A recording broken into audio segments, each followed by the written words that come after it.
na leitura bíblica em classe, já era uma discussão antiga, né, entre eles lá. E o que prevalecia? Não sei, tinha rabinos que aceitavam que se fizesse o divórcio por qualquer motivo, e tinha rabinos que se aceitavam que somente em caso de pecado sexual. Tá? Assim como hoje também, todas as leis têm interpretações diversas. Depende de quem? Do juiz. Né? Quando a lei é controvertida, quem é que vai interpretar? É o juiz. E por isso às vezes que a gente fala, puxa vida, que injustiça. Um caso igual ao meu foi julgado de uma forma. Por quê? Juízes diferentes. Existe uma brecha ali na lei, um juiz interpretou de uma forma, outro juiz interpretou de outra. Então soluções diferentes para casos que são semelhantes. Tá? Pode acontecer nos dias de hoje e creio que acontecia também naquela época.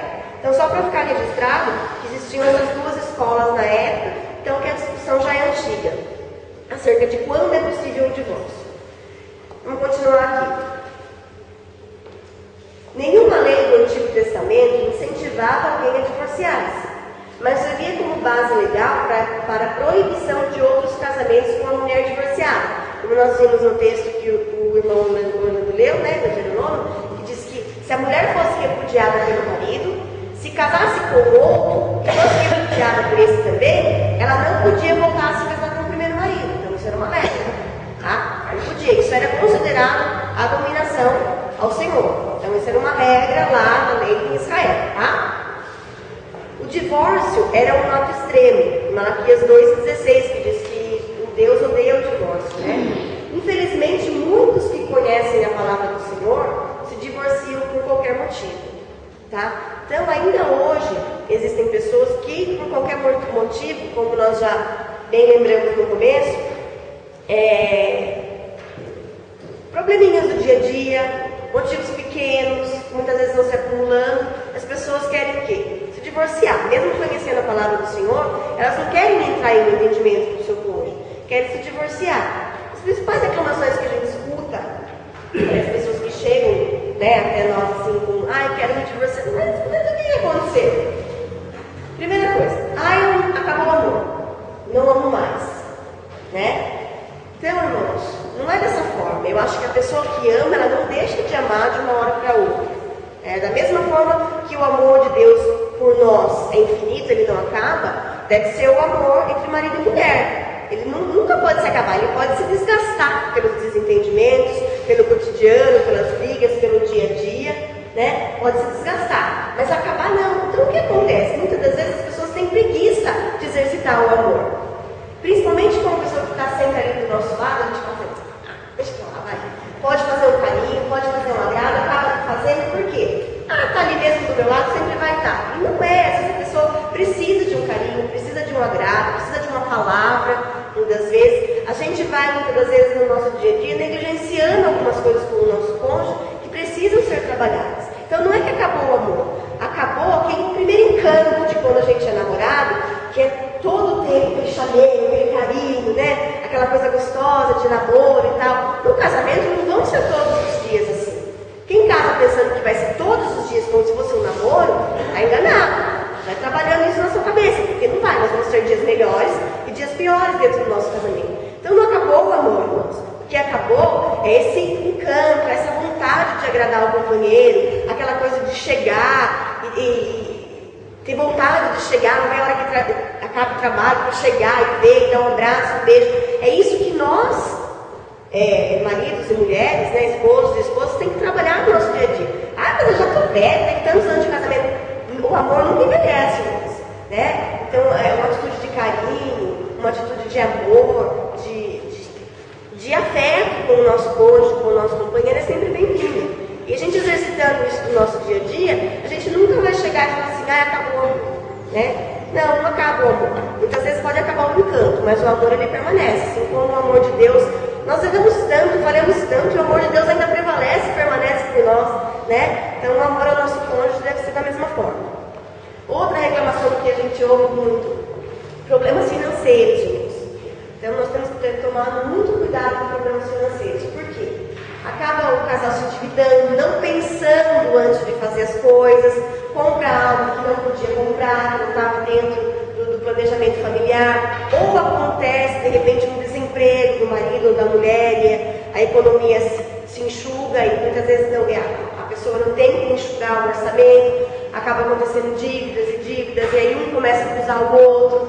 Então esse é um motivo também bastante grave que acaba motivando diversas separações e divórcios. Então nós temos que tomar bastante cuidado também com a nossa vida financeira, porque pode sim acabar afetando o casamento. Não raro acontece isso.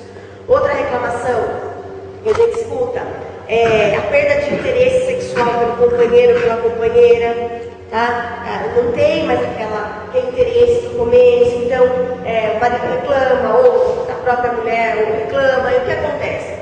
Se a gente não cumprir com as nossas obrigações conjugais, acaba muitas das vezes acontecendo o quê? Uma infidelidade, né? Um pecado sexual, um adultério, o marido, ou até a própria mulher acaba se relacionando com outra pessoa, e aí ocorre o adultério, que é justamente um dos motivos que, segundo a Bíblia, justifica o divórcio. Mas para quê? Não chegar nesse ponto, como eu disse no começo. Como é que estava o casamento antes? Né? Até chegar nesse ponto de ocorrer uma infidelidade conjugal. Vamos tratar o antes, vamos tratar o relacionamento, para que não chegue nesse ponto. Outra reclamação também que a gente sempre escuta é agressões físicas e verbais, né? E isso decorre muito do quê? Da falta de respeito entre os cônjuges.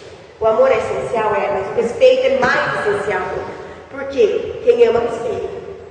Né? Então, quando chega no ponto de que o marido bate na mulher, a mulher ataca o marido, e não só em agressões físicas, mas muitas das vezes verbais, às vezes uma palavra dói muito mais que um tapa. Né? Quando chega nesse ponto é porque o casal já perdeu totalmente o respeito. Então, tem que trabalhar no relacionamento para não chegar nessa falta de respeito. Eu acredito que um casal que se respeita, claro que vai ter problemas, claro que vai ter divergências, claro que vai ter desentendimento, mas um casal que se respeita, eles sempre vão chegar num consenso, sempre vão chegar numa reconciliação. Porque o respeito, ele vai fazer com que um compreenda o outro, um respeite o limite do outro, né? E o respeito diário vai sempre trazer o relacionamento para a reconciliação e não para a separação. Amém? O casamento é uma aliança de amor, inclusive com Deus, um pacto que não pode ser quebrado, sobretudo por motivos fúteis e torpes. Motivos fúteis, né, irmãos? Motivos que são pequenos, insignificantes, motivos torpes, motivos que são egoístas, motivos que não justificam, motivos que satisfazem o ego da pessoa. Esses são pequenos considerados diante da grandeza que é o relacionamento conjugal. Muitas vezes a gente não tem essa dimensão. Acho que casamento é qualquer coisa. Não, o casamento é a junção de dois que se tornam um. Isso foi dito por Deus quando instituiu o casamento. Então a gente não tem a dimensão do que é o casamento. Então o casamento é algo sagrado para Deus e deve ser sagrado para nós também, né? Eu queria ler aqui com os irmãos, Eclesiastes 4, que aqui fala, né, que é uma aliança de amor inclusive com Deus. Tem uma passagem em Eclesiastes que é bem, que ilustra bem legal essa situação. Eclesiastes 4. Vamos ler do 10 até o 12.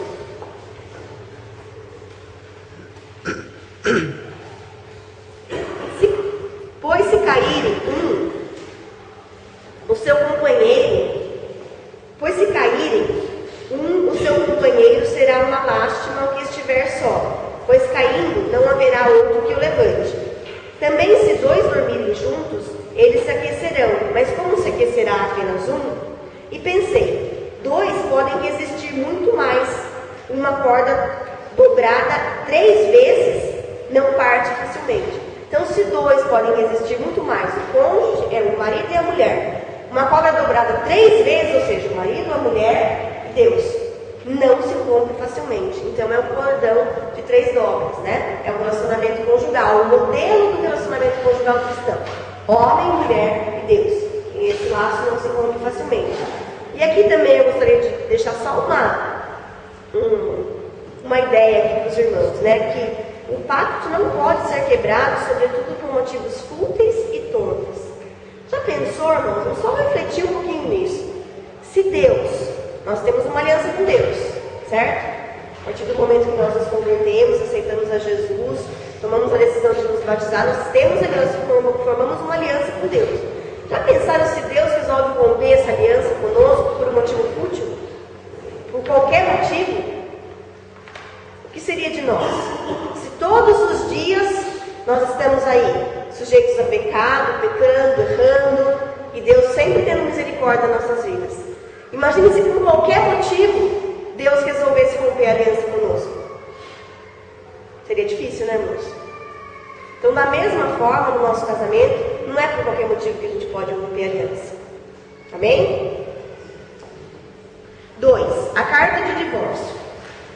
Uma vez que recebi a carta de divórcio, tanto o homem quanto a mulher estavam livres para casarem-se novamente. Só que tem um detalhe: só o homem podia dar carta de divórcio.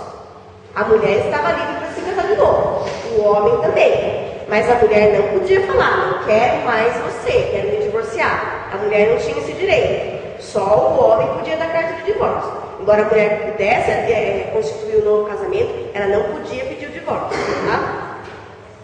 Todavia, segundo a lei, a mulher que fora repudiada, depois de viver com outro marido, não poderia retornar para o primeiro, pois tal atitude era considerada abominação ao Senhor. Deuteronômio 24:4. Então, como nós já lemos, né, o Romano já leu e nós já comentamos, essa era uma regra ali, né, segundo a lei em Israel. Se separou do marido, se divorciou, casou com outro, se separou de novo, não podia voltar a viver com o primeiro marido. Tá? Divorciar-se não era fácil, pois havia várias formalidades. E somente o homem podia pedir o divórcio. A mulher não tinha tal direito, né? Como nós já comentamos. A lei de Moisés, apesar de não incentivar o divórcio, dispunha de vários mecanismos para torná-lo mais humano para a mulher, né? Nós já comentamos aqui. Para que a mulher não ficasse relegada à margem da sociedade, era permitido, então, que através da carta de divórcio ela podia constituir um novo relacionamento, ter um novo marido, e talvez esse poderia tratá-la com dignidade, poderia constituir uma família legal. Então, o que acontece? Não era tão simples assim. Embora fosse permitido o divórcio na época, não era tão simples. Tinha diversas regras e foi um meio, como nós já vimos, né, nós já falamos, foi um meio para, de certa forma, proteger e preservar, e principalmente, a figura da mulher. Então, sinopse do tom. A lei de Moisés não incentivava o divórcio, mas dispunha de mecanismos diversos com o objetivo de garantir a dignidade humana. Tá? Tem aqui uma observação que eu li no texto, que eu gostaria de compartilhar com os irmãos. Que a gente sempre tem mania de comparar a igreja com Israel, né? E na maioria das vezes, o que se aplicava a Israel nem sempre se aplica à igreja.